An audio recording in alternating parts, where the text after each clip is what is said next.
ಸರ್ವರಿಗೂ ಶರಣಾರ್ಥಿಗಳು. ಇವತ್ತಿನ ನಮ್ಮ ಚರ್ಚೆಗೆ ಸ್ವಾಗತ.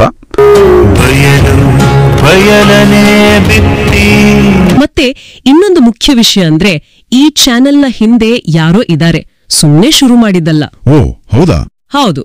ಕಾಯಕ ಫೌಂಡೇಶನ್ ಹಿರೇಬಾಗೇವಾಡಿ ಅನ್ನೋ ಸಂಸ್ಥೆ ಇದಕ್ಕೆ ಪ್ರೋತ್ಸಾಹ ಮತ್ತೆ ಮಾರ್ಗದರ್ಶನ ಕೊಡ್ತಿದೆ ಅಂತ ಮೂಲದಲ್ಲಿ ಹೇಳಿದೆ. ಓಂ ಶ್ರೀ ಗುರು ಬಸವಲಿಂಗಾಯ ನಮಃ. ಸರ್ವರಿಗೂ ಶರಣಾರ್ಥಿ. ಇಂದು ನಾವು ಅಕ್ಕ ಮಹಾದೇವಿಯವರ ಒಂದು ತುಂಬಾ ವಿಶೇಷವಾದ ವಚನವನ್ನ ಸ್ವಲ್ಪ ಆಳವಾಗಿ ನೋಡೋಣ ಅಂತ ಇದ್ದೇವೆ. ಅಕ್ಕ ಮಹಾದೇವಿಯ ವಚನ ಕಳವಳದ ಮನ ಅನ್ನೋ ಒಂದು ವಿಶ್ಲೇಷಣಾ ಸರಣಿಯ ಒಂದು ಭಾಗ. ಇದರಲ್ಲಿ ಅಕ್ಕನ ಮನಸ್ಸಿನ ತಳಮಳವನ್ನ, ಆ ಒಂದು ತೀವ್ರ ಸ್ಥಿತಿಯನ್ನ ತೋರಿಸೋ ವಚನ ಇದೆ. ಆ ವಚನ ಹೀಗಿದೆ ನೋಡಿ.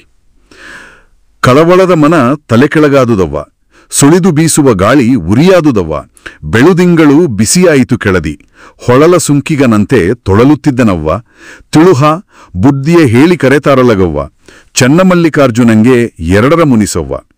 ಸರಿ, ಇದರ ಬಗ್ಗೆ ಸ್ವಲ್ಪ ಮಾತಾಡೋಣ. ಮೊದಲನೇ ಸಾಲು ಕಳವಳದ ಮನ ತಲೆ ಕೆಳಗಾದುದವ್ವ ಅಂದ್ರೆ ಮನಸ್ಸು ಬರೀ ಗೊಂದಲಲ್ಲ, ಪೂರ್ತಿ ಉಲ್ಟಾ ಆದಾಗೆ ಅಲ್ವಾ? ಹೌದು, ನೀವ್ ಹೇಳಿದ್ ಸರಿ. ಆ ತಲೆ ಕೆಳಗಾಗುವುದು ಅನ್ನೋ ಪದ ಇದೆಯಲ್ಲ, ಅದು ಬಹಳ ಮುಖ್ಯ ಇಲ್ಲಿ. ಅಂದ್ರೆ ಒಂದು ಸಹಜ ಸ್ಥಿತಿನೇ ಇಲ್ಲ, ಎಲ್ಲವೂ ವಿಪರೀತ. ಮನಸ್ಸಿನ ಲಯವೇ ತಪ್ಪಿ ಹೋಗಿದೆ. ಆಮೇಲೆ ಮುಂದಿನ ಸಾಲುಗಳ ನೋಡಿ. ಸುಳಿದು ಬೀಸುವ ಗಾಳಿ ಉರಿಯಾದುದವ್ವ, ಆಮೇಲೆ ಬೆಳುದಿಂಗಳು ಬಿಸಿಯಾಯಿತು ಅಂದ್ರೆ ಸಾಮಾನ್ಯವಾಗಿ ನಮ್ಗೆ ಖುಷಿ ಕೊಡುವ, ತಂಪು ಕೊಡುವ ವಸ್ತುಗಳೇ ಈಗ ಕಷ್ಟ ಕೊಡ್ತೇವೆ. ಎಲ್ಲ ಅದು ವಾಸ್ತವವನ್ನೇ ಬದಲಾಯಿಸಿ ಬಿಡುತ್ತೆ. ನಿಜಕ್ಕೂ ಆ ಗ್ರಹಿಕೆನೇ ಪೂರ್ತಿ ಬದಲಾಗಿದೆ. ಸರಿ, ಮುಂದಿನ ಸಾಲು. ಹೊಳಲ ಸುಂಕಿಗ ನಂತೆ ತೊಳಲುತ್ತಿದ್ದೆನವ್ವ. ಈ ಹೋಲಿಕೆ ಇದೆಯಲ್ಲ, ಇದು ಸ್ವಲ್ಪ ಆಳವಾಗಿದೆ ಅನ್ಸುತ್ತೆ. ಹೊಳಲ ಸುಂಕ ಅಂದ್ರೆ ಏನು? ದಾರಿಯಲ್ಲಿ ಕಾದು ಸುಂಕ ವಸೂಲಿ ಮಾಡುವವನ ಅಥವಾ ಬೇರೆನಾದ್ರೂ ಅರ್ಥ ಇದೆಯಾ? ಅದು ಬಹಳ ಗಟ್ಟಿಯಾದ ಹೋಲಿಕೆ. ಬಹುಶಃ ಒಂದೇ ಅರ್ಥ ಇರ್ಲಿಕ್ಕಿಲ್ಲ. ಹೊಳಲ ಸುಂಕ ಅಂದ್ರೆ ದಾರಿಯಲ್ಲಿ ಅಚಾನಕ್ಕಾಗಿ ಸಿಕ್ಕಿ ಹಾಕೊಂಡು ಮುಂದೋಗೋಕ್ಕೂ ಆಗದೆ ಹಿಂದೆ ಬರೋಕ್ಕೂ ಆಗದೆ ಒದ್ದಾಡೋ ಸ್ಥಿತಿ ಇರಬಹುದು. ಓ ಹಾಗೆ. ಅಥವಾ ಒಂದ್ ರೀತಿಯಲ್ಲಿ ತಪ್ಸ್ಕೊಳಕ್ ಆಗದ ಹಾಗೆ ನಿರಂತರವಾಗಿ ಕಾಡುವ, ಪೀಡಿಸುವ ಒಂದು ಅನುಭವ ಇರಬಹುದು. ಒಟ್ಟಿನಲ್ಲಿ ಹೇಳೋದಾದ್ರೆ ಅದು ಒಂದು ದಿಕ್ಕಿಲ್ಲದ, ತುಂಬಾ ಭಾರವಾದ, ಯಾತನಾಮಯವಾದ ಒದ್ದಾಟ. ಅದೇ ನೋಡಿ, ಈ ಸ್ಥಿತಿಯಿಂದ ಹೊರಗೆ ಬರೋಕೆ ದಾರಿ ಕಾಣದೆ ಮುಂದಿನ ಸಾಲಿನಲ್ಲಿ ಅಕ್ಕ ಒಂದ್ ರೀತಿ ಮೊರ್ರೆ ಇಡ್ತಾ ಇದ್ದಾರೆ. ತಿಳುಹ ಬುದ್ಧಿಯಾಗಿ ಹೇಳಿ ಕರೆತಾರೆಲ್ಗವ್ವ ಅಂದ್ರೆ ನನಗೆ ದಾರಿ ತೋರಿಸಿ, ತಿಳುವಳಿಕೆ ಕೊಡಿ, ಈ ಸ್ಥಿತಿಯಿಂದ ಪಾರು ಮಾಡಿ ಅಂತ ಒಂದು ಹಂಬಲ, ಸ್ಪಷ್ಟತೆ ಬೇಕು ಅಂತ ಕೇಳ್ಕೊಳ್ತಿದ್ದಾರೆ. ಸರಿ, ಈ ಎಲ್ಲ ಒದ್ದಾಟಕ್ಕೆ, ಈ ತಳಮಳಕ್ಕೆ ಕಾರಣ ಏನು ಅಂತ ಅಕ್ಕ ಅನ್ಕೊಂಡಿದ್ದಾರೆ?